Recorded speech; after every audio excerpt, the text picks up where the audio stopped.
Fala pessoal, hoje eu resolvi gravar esse vídeo para contar uma experiência que eu tive. Tô suando um pouquinho porque eu tava correndo.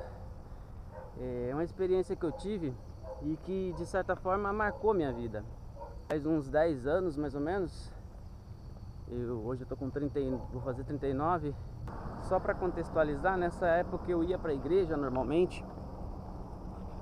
Eu ia para a igreja Assembleia de Deus, Ministério do Belém, aqui na minha cidade. Eu era presbítero. Para quem não sabe o que é um presbítero, é um daqueles caras engravatados que ficam no púlpito, do lado do pastor. Eu dava aula na escola dominical, eu pregava, enfim, normal. É nada de muito diferente dos cristãos que vão para a igreja convencionalmente, principalmente para a igreja evangélica. Enfim, esse era eu naquela época. E um dia eu estava indo trabalhar, chegando no meu serviço, na rua de trás do meu trabalho, eu vi uma mulher chorando no meio da rua com o celular na mão. E eu parei o carro. E falei: moça, senhora, o que está acontecendo? Só está precisando de alguma ajuda? E ela olhou para cima e falou: ela não quer descer de lá. E quando eu olho para cima, tinha uma menina no telhado da varanda, no telhado da garagem da casa dela. E ela estava agarrada no poste de luz da rua, no postinho de luz. Ela estava agarrada lá chorando. E eu perguntei para a mãe dela se eu podia ir lá por dentro da casa. Era um sobrado. A menina estava no telhado da garagem e tinha a parte de cima da casa. E a mulher falou que eu podia. Eu fui lá, pulei a mureta da varanda e fui conversar com aquela menina. Eu falei: moça, o que está acontecendo? Vamos conversar, vamos descer daqui. E a menina só chorava. E ela estava agarrada com força naquele postinho. Chegou um senhor lá, não sei quem é, provavelmente algum vizinho, algum conhecido deles. E tentando conversar com ela também, a menina só chorava. E quando eu vi que ela não ia sair mesmo de lá, eu falei pro senhor: vamos tirar ela daqui e vamos levar lá pra dentro. E a gente forçou a mão dela. E ela chorava e tremia. E a gente levou ela pra parte de dentro da casa. E quando a gente chegou na varanda, a gente sentou ela. E ela de repente parou de chorar e ficou olhando pro nada. Ficou olhando, a gente deitou ela no chão. E quando ela parou de chorar e ficou olhando pro nada, começou a olhar no meu olho com aquele olhar profundo, como se estivesse tentando ler o meu olho, olhando no fundo dos meus olhos mesmo. Aí eu desconfiei que ela poderia estar endemoniada. E eu comecei a orar e tentei expulsar, sem saber exatamente se era um demônio. Mas falei: se tem algum espírito maligno, sai em nome de Jesus, sai em nome de Jesus. E de repente ela olhou pra minha cara, ela que não era ela, obviamente, e falou: eu não vou sair. Aí eu percebi, aí eu tive certeza de que era um demônio. E eu continuei: sai em nome de Jesus, e sai orando, Deus isso, Deus aquilo. E nada do demônio sair. E ele olhava pra minha cara, continuava olhando pro meu olho.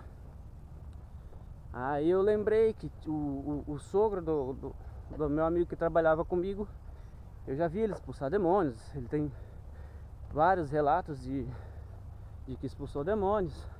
E eu liguei para esse meu amigo, falei: ô André, liga pro seu sogro, aqui na rua de trás está acontecendo isso e aquilo, tem uma menina endemoniada, pede para ele vir correndo pra cá. E vai eu ficar esperando. Fiquei esperando para ver se...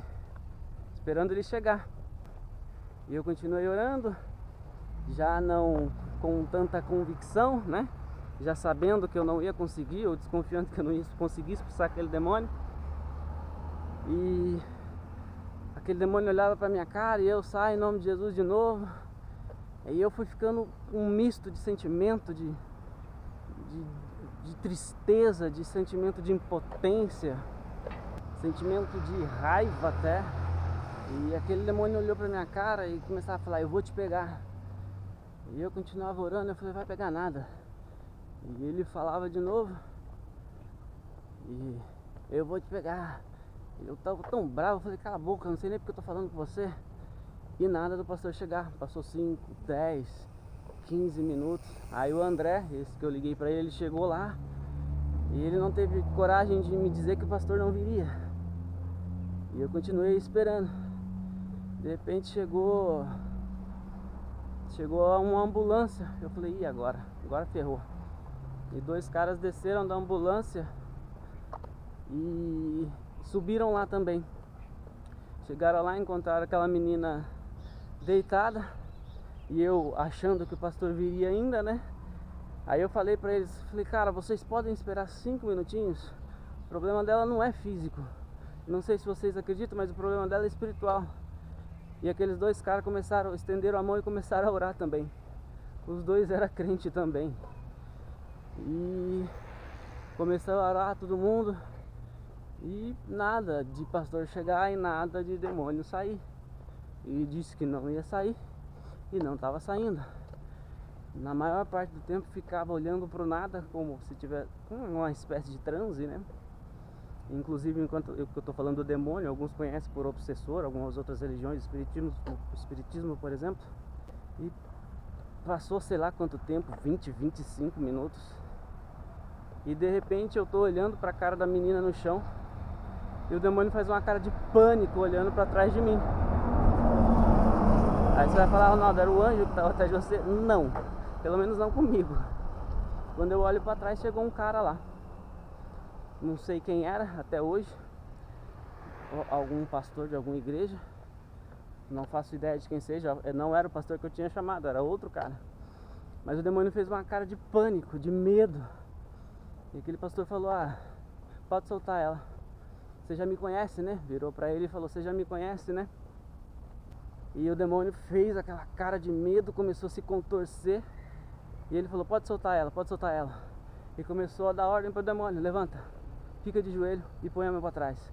O demônio tentou reagir, ele só falou de novo. Falou, levanta, eu mandei você levantar e colocar a mão pra trás. Ele colocou a mão pra trás. E o pastor falou, pega toda a sua bagagem e sai dela em nome de Jesus. A menina despertou, chorando de novo, falando, mãe, a mãe dela tinha subido lá, né?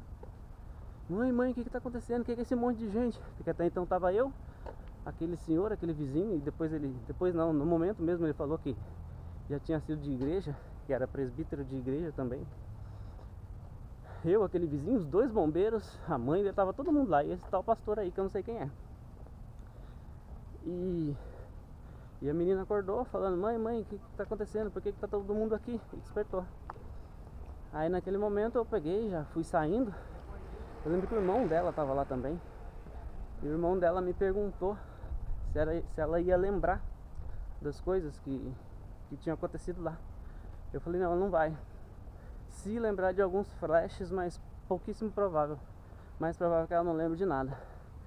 Eu saí daquele lugar sem falar com ninguém. Sabe quando você sai destruído, um sentimento de impotência? Por mais que no final das contas tenha ficado tudo bem, pensei depois, o que vai ser dessa menina? A menina devia ter aqui 22 anos, 20, 22 no máximo. Aí eu saí daquele lugar, daquela casa.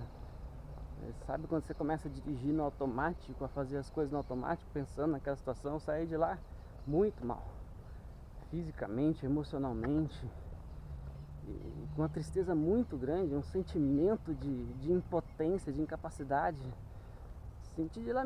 Saí de lá me sentindo um ninguém naquela situação. E foi muito pesado. O que eu tiro disso? Por que aquilo aconteceu? Qual o propósito daquilo? 10 anos depois eu não sei. Pode ser que tenha tido algum propósito para aquele vizinho, para aqueles bombeiros, claro, para a família, não sei. Não tive coragem de voltar lá para ver como eles estavam. Preferi acreditar que aquele pastor ia cuidar daquela menina e ia ficar tudo bem. Nunca mais passei por lá.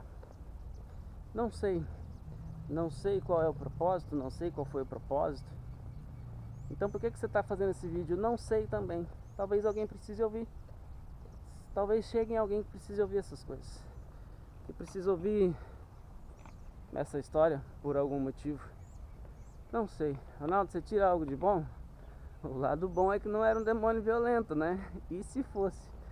Eu já vi na igreja as pessoas falam, não, Deus não vai permitir que nada aconteça. Eu já vi na igreja um demônio mais violento precisar de 4 candangos para segurar ele.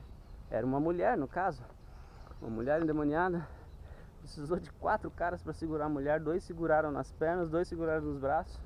E levaram para o fundo da igreja. Eu tinha uns 10 anos nessa época. Levaram para o fundo da igreja para expulsar lá dentro, porque ali não ia dar certo. E nessa ocasião, uma irmãzinha que estava do lado dessa mulher que ficou endemoniada meteu a cabeça na parede com a força do demônio. Então, se eu tiro algo de bom, se eu consigo enxergar algo de bom, consigo. Não era um demônio violento, pelo menos. Não é perigoso eu tomar uma surra ainda. Mas enfim, fica com esse testemunho. Eu não sei se você pode tirar uma lição disso. Enfim, fique com essa história, fique com esse meu testemunho, com essa minha experiência. Talvez sirva para você para alguma coisa. Até mais.